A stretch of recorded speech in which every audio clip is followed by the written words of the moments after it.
Assalamualaikum warahmatullahi wabarakatuh. Selamat datang di channel YouTube saya. Perkenalkan, nama saya Cindy Novriani dari kelas PGSD 2G. Baiklah, di sini saya akan sosial eksperimen kepada masyarakat setempat tentang pemahaman ideologi Pancasila. Tonton terus ya. Nah, di sini selanjutnya saya akan mewawancarai Ibu Diana yang ada di sebelah saya. Baik Bu, di era 4.0 ini, pada saat ini sudah mengakibatkan pudarnya pemahaman masyarakat terhadap ideologi Pancasila. Apa sih pendapat Ibu tentang Pancasila sebagai ideologi negara kita? Pancasila sebagai ideologi negara ya. Bahwasanya ketahui bahwasanya Pancasila itu adalah sebagai pandangan hidup ya, pandangan hidup bangsa. Jadi sebenarnya merupakan terwujudnya dari nilai bangsa itu sendiri ya, harus memiliki pandangan hidup, yaitu adalah nilai-nilai dari Pancasila. Nah di sini jadinya Pancasila digali dari budaya-budaya bangsa yang sudah ada, tumbuh dan berkembang beradab-adab lamanya. Oleh karena itu Pancasila adalah hak milik bangsa Indonesia yang merangkum nilai-nilai segala peradaban yang ada di Indonesia. Gitu.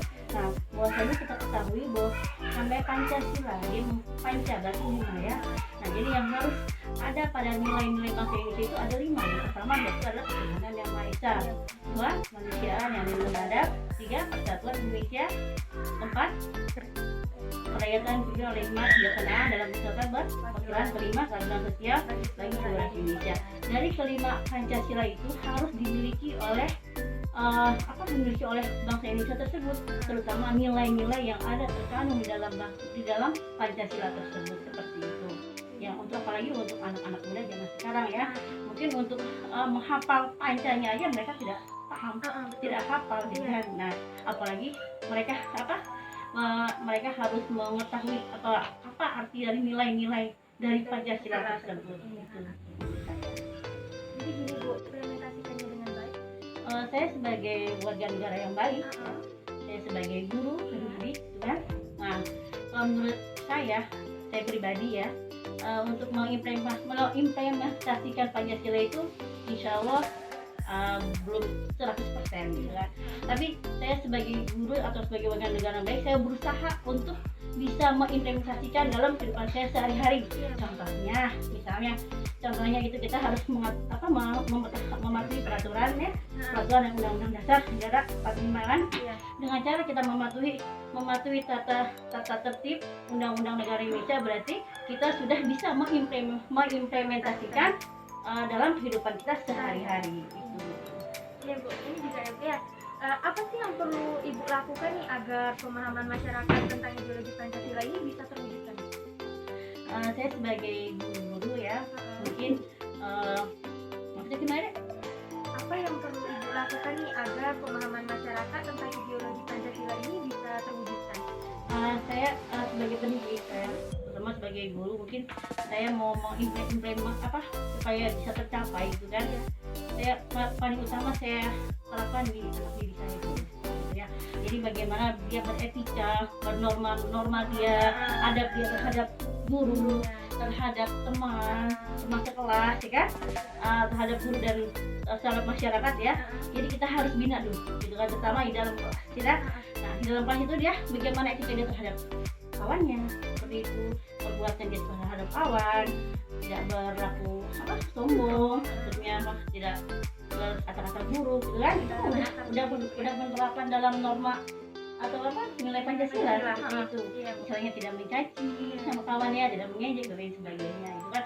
Mungkin kalau kita sudah bisa menerapkan sama anak-anak kita dengan perilaku yang baik ya, dengan hasil mereka yang baik, itu berarti kita sudah bisa menerapkan, sudah bisa anakku sudah tercermin di dalam dirinya bahwasanya mereka itu sudah terbentuk bahwasanya dia memiliki nilai-nilai Pancasila seperti itu. Mungkin itu menurut saya sebagai pendidik, sebagai guru. Tapi kalau sebagai masyarakat, kita mengimplementasikannya kepada masyarakat sekitar. Bagaimana cara kita melarangnya tidak boleh seperti ini, tidak boleh melanggar peraturan gitu kan, gaya hidup yang baik seperti itu. Jadinya biar bisa terwujud dalam hidup masyarakat. Bu, cukup. Terima kasih Bu atas waktunya tentang pemahaman masyarakat terhadap ideologi negara. selanjutnya saya akan mewawancarai salah satu masyarakat yaitu Bapak Podirin yang sekarang ada di sebelah saya. Baik Pak, di era 4.0 pada saat ini sudah mengakibatkan pudarnya pemahaman masyarakat terhadap ideologi Pancasila, Pak. Apa sih pendapat Bapak tentang Pancasila sebagai ideologi negara kita? Pendapat saya Pancasila sebagai ideologi negara kita yaitu sangat bagus karena suatu negara itu harus mempunyai dasar dan landasan untuk berpijak di dalam rangka kecuan berbangsa dan bernegara, sehingga di dalam berbangsa dan bernegara tersebut terdapat nilai-nilai dan norma-norma aturan yang harus kita ketahui di dalam kehidupan sehari-hari. Juga Pak, sebagai masyarakat Pak, apakah sudahkah Bapak untuk mengimplementasikannya dengan baik?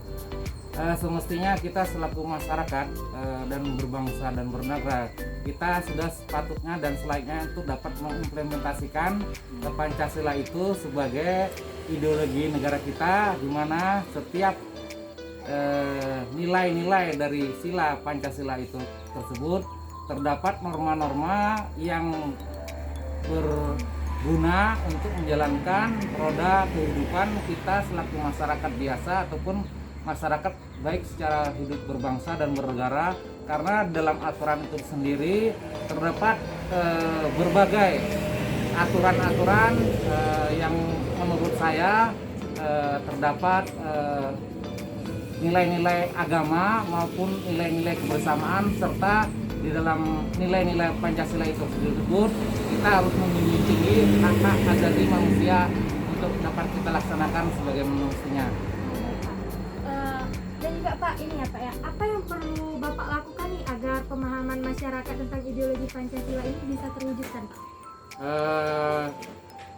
Untuk melakukan pemahaman kita, sebaiknya generasi muda, terutama generasi milenial, dewasa ini kita perlu pemahaman bukan hanya secara doktrinisasi Pancasila, ideologi Pancasila sendiri, namun kita perlu pemahaman secara kultur budaya, dan pemahaman itu dilakukan secara fleksibel, di mana kita memberikan contoh-contoh kepada generasi muda tentang manfaat ataupun kaidah-kaidah daripada norma itu sendiri, sehingga generasi muda dapat menyerap apa-apa yang diberikan secara fleksibel tentang ideologi Pancasila itu dapat diterima di zaman sekarang ini.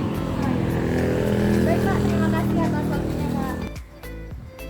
Baiklah, selanjutnya saya akan mewawancarai Ibu Siti yang ada di sebelah saya di Desa Senaman.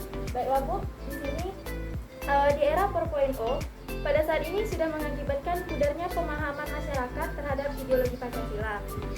Apa sih pendapat Ibu tentang Pancasila sebagai ideologi negara kita?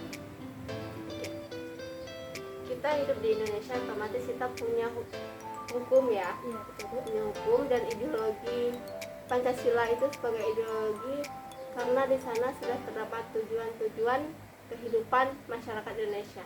Jadi kita punya tujuan, punya hukum, dan punya kesatuan, yaitu makanya kita harus berpedoman pada Pancasila sebagai ideologi negara Indonesia. Gitu sih. Sebagai masyarakat nih ya Bu ya, sudahkah Ibu mengimplementasikannya dengan baik? Kalau pendapat pribadi Ibu sih pasti, karena alhamdulillah sejak ini tidak ada yang neko-neko, mengikuti peraturan yang ada, sekolah dengan rajin sebagai anak pun cukup. Gini Bu ya, apa yang perlu Ibu lakukan agar pemahaman masyarakat tentang ideologi Pancasila ini bisa terwujudkan? Salah satunya Ibu sebagai masyarakat ya, Iya. salah satunya misalnya profesi Ibu guru ya, jadi Ibu betul-betul menekankan kepada anak didik itu bahwa Pancasila itu adalah pedoman kita dalam negara Indonesia. Juga kalau kita sebagai masyarakat biasa, dalam lingkungan masyarakat itu setidaknya kita mengadakan setidaknya acara 17 Agustus itu sudah merupakan salah satu contoh dari ideologi Pancasila sebagai ideologi. Tujuannya kebersamaan, gotong royong, mengingatkan budaya kita Indonesia kan, kita memperingati 17 Agustus. Kurang lebih. Makasih banyak Bu. Baiklah, di sini saya sudah mewawancarai 3 warga setempat di daerah kampung, yang mana dari ketiga ini dapat saya simpulkan bahwa di sini masih kurangnya penerapan tentang ideologi negara. Nah, untuk semua yang menonton video yang saya, sebaiknya itu ya, kita sebagai warga negara Indonesia, sebaiknya itu kita menerapkan nilai-nilai Pancasila, walaupun itu memang agak sulit, tapi perlahan-lahan pun kita juga bisa menerapkannya dengan baik. Sekian video tugas saya akhiri dengan wassalamualaikum warahmatullahi wabarakatuh. Jangan lupa like, comment, and subscribe. Terima kasih.